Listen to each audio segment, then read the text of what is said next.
মার্কারটা নিয়ে নিলাম, নিয়ে কি করব যে আমি পয়েন্ট করে নিচ্ছি, এইভাবে আমি পয়েন্ট করলাম, ঠিক আছে। এবার পরের কানে গিয়ে একই রকমভাবে আমি পয়েন্ট করার চেষ্টা করব, ঠিক আছে। এইভাবে পয়েন্ট করলাম। এবার আমার জায়গায় আমি যে ঠিক দুটো পয়েন্ট যে একই সোজা হয়েছে আমি সেটা কি করে জানবো, তখন আমার কি করতে হবে, এই যে ফিতে রয়েছে, ফিতের সাহায্য নিতে হবে।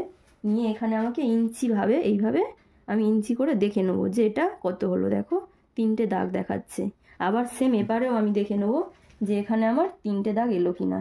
এখানে দেখা যাচ্ছে যে নয়নদিকে আমি যে পয়েন্ট করেছি ওনার পয়েন্ট একটু এদিকে ভিতরের দিকে চলে আছে, পুরো পারফেক্ট পয়েন্টটা হয়নি। তার মানে ওনাকে যে পুড়িয়েছে ঠিকঠাক করতে পারেনি, হতেই পারে বন্দুক চালানোর সময়ও মিস্টেক হয়ে যায়। এ দেখাবো, এই যে আমার হাতে দেখতে পাচ্ছ এটা ইয়ার গান হচ্ছে বন্দুক। বন্দুক আমরা কি করি, প্রথমে আমাকে বন্দুকটা এইভাবে টেনে নিতে হলো, নেওয়ার পরে আমাকে বন্দুকের মধ্যে কি দিতে হবে, গুলি দিতে হবে। এই যে এটা হচ্ছে পিন, এই পিন আমাকে নিতে হয়। পিন বিভিন্ন ধরনের হয়, এটা এমনি নর্মাল আছে, এতে আবার স্টোন হয়, বিভিন্ন ধরনের হয়। তো এটা আমি কি করব, এই জায়গাতে আমি এই যে এইটা আছে এইভাবে আমি বসিয়ে দিলাম। দেওয়ার পরে এখানে ক্লায়েন্টের কানটা থাকবে, যেমন আমি একটু জাস্ট দেখাচ্ছি নয়নদির কানে দেখিয়ে, এই যে এইভাবে ধরবো, ধরে নিয়ে এই বিদের সোজায় কিন্তু আমি এটা আসবো, এই যে বিদটা আছে এর সোজায় আমাকে এটা আনতে হবে।